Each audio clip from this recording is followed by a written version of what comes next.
What defines a champion? Well, you've got to compete against the best. You've got to beat the best, and then you become the best in your chosen field. So, a Triple Crown winner from Japan, Hong Kong's reigning horse of the year, last year's Champions Mile winner, a Hong Kong Derby winner, unbeaten in his last 13 starts, and an international sprint star from Japan who's won both on the home and international at the very highest level, all satisfy that criteria. This weekend we'll be surrounded by champions, both current and future. From Sunday at Sha Tin, it's FWD Champions Day, and the Japanese are back to try and plunder a prize they've claimed 5 times already this century.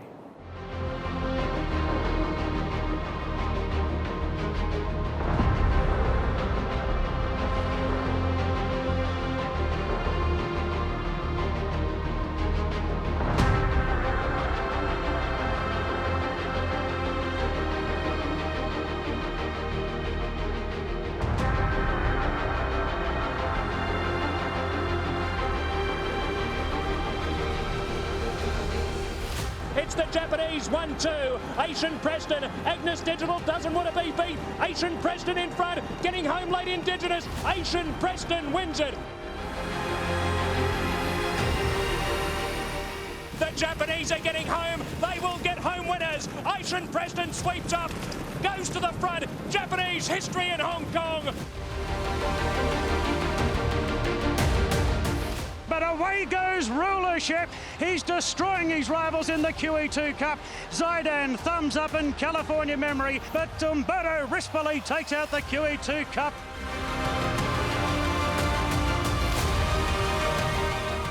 Neo Realism fights on strongly. Pakistan Star tries hard. Japan have won the QE2 Cup again with Neo Realism. Windbright, glorious forever. Pakistan Star, Windbright goes to him. Windbright is roaring away. Japan do it again.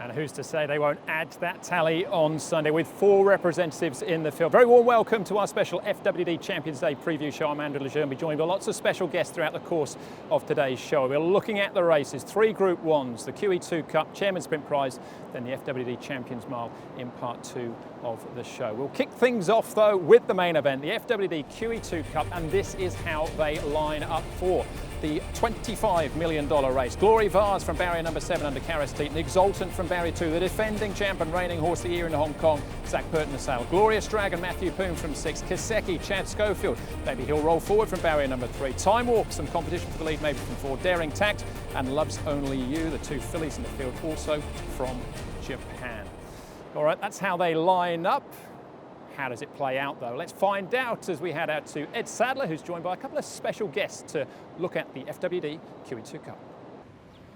Thank you, Andrew. A field of 7 to line up for the FWD QE2 Cup. 4 from Japan, 3 from Hong Kong. Chad Schofield, thank you for joining us. You've ended up on one of the Japanese runners in Kiseki. How did that happen for you? Yeah, it's a lovely pickup. Obviously, I knew the horses were entered, and with COVID being what it is, I knew it would be difficult for some Japanese jockeys to come and travel here. So I reached out to an agent over there. He put my name in the hat to a few of the connections, and fortunately enough for me, I was able to pick up one in Kiseki, and I'm thrilled to be given the chance. Leo Schlink, the chief racing editor here at the Hong Kong Jockey Club. 4 rivals from Japan. They look the horses to beat. Have we got a pecking order for them, do you think?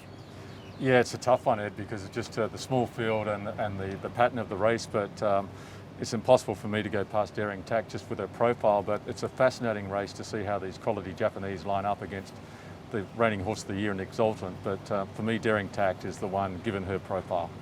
Chad, you rode Kiseki in his track work this week. What was your impression of the horse?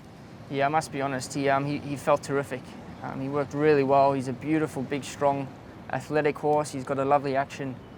And I couldn't have been happier with how he felt and how he worked. He's fit and ready to go. Tactically, it's going to be very interesting. Time Warp's in the race, a renowned leader. Kiseki can bowl along out in front, but last time out in Japan, we saw him go back. Have you got an idea what you want to do on the horse? Yeah, obviously small fields at Sha Tin can be quite tactical. Kaseki's quite versatile. He, as you said, he can roll along in front, or he doesn't have to lead, and he can close well too. So we've drawn inside time warp. We know what time warp's instructions are going to be. However, he's also lost a bit of that early speed. So I'll speak to the connections now that we know what the draws are, and try and put together a good game plan. Let's expand upon some of the other Japanese challenges then. Leo, Glory Vase, we've seen what he's done when he's come here before. You like Daring Tact, winner of 5 from 7, and no disgrace in a Japan Cup. Chad's obviously got Kaseki, and then loves only you, who's proven herself already on the world stage recently. She has a great run in Dubai, and Chad's Mount Kaseki brings a bit of the X factor. You're not quite sure what to expect if he's on his best manners. He's capable of anything, and we've seen Vase come here before and do really well. We know that he can handle the trip and come here and perform. That's going to be crucial on Sunday. Have you dared to dream with your horse, Chadley? You've been able to win some big races before, but what about winning one of the jewels in the crown in Hong Kong racing, the QE2 Cup? Oh, it'd be fantastic. But I think I'm on a live hope. Obviously, the Japanese filly, Daring Tact, could be anything. She might just blow us away, but I got off my horse yesterday morning full of confidence, and I don't think I'd swap him. We should talk about the locals as well too, because it's not just about the Japanese, and Exultant was able to win this race last year. Leo, is he going as well though 12 months on?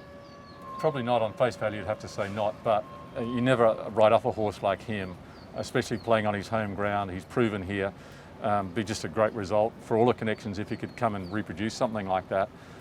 He's obviously, I think, based on what we can see, the measuring stick locally, but also there's a couple of others in there as well that are going to have a big impact on the race. Exultant Chad has been the flag bearer for Hong Kong racing in these sort of distance races over the last few seasons. You've ridden regularly against him, against Time Warp, against Glorious Dragon. Is it going to be tough for the locals this year though, from what you've seen? I think so. Exultant's a champion, you can never write them off. Exultant's biggest asset is his stamina. He likes to grind his opposition into the ground, and the Japanese are obviously very strong over the trip as well. So small field is going to be very tactical, and it's going to be a great race. It certainly is. We're very much looking forward to it. Leo and Chad are going to be back, Andrew, when we talk about the Chairman's Sprint Prize, but for now, it's back to you.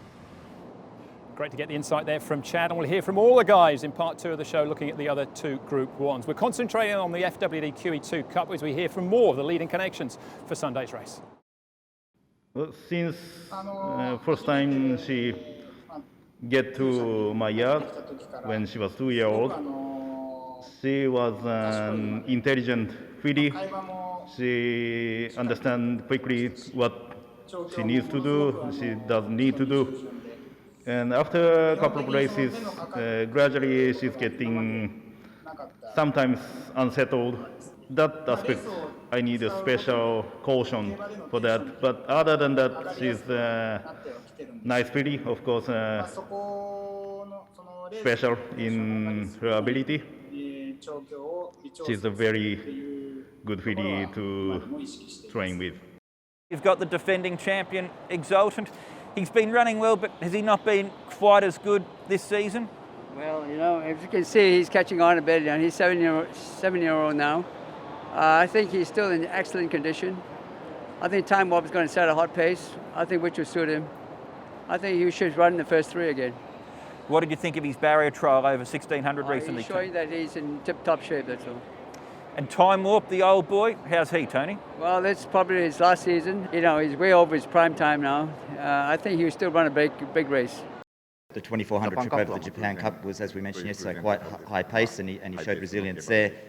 Since then, the planning has been towards getting him to this 2,000 metre target. So last start over 2,000, and just between Japan Cup and up to this Sunday, the focus has been getting him ready, spaced out, and ready to go for 2,000 metres. The other factor he thinks, Mr. Ozeki thinks will help the horse is he's shown quite a bit of physical growth, strength, muscle development since his win here a couple of years ago in the Vase. So he thinks just that extra physical presence that the horse is showing now will also help and make that 2,000 metre a better target for him. hopefully the pieces of the puzzle are starting to fall into place. We get the tips from the guys a little bit later on in the show. We'll also, in part 2 of the show, hear from Joe Moreira. Of course, he's picked up the prize ride on Danon's Smash. The Chairman Sprint Prize and the FWD Champions Mile to come up next.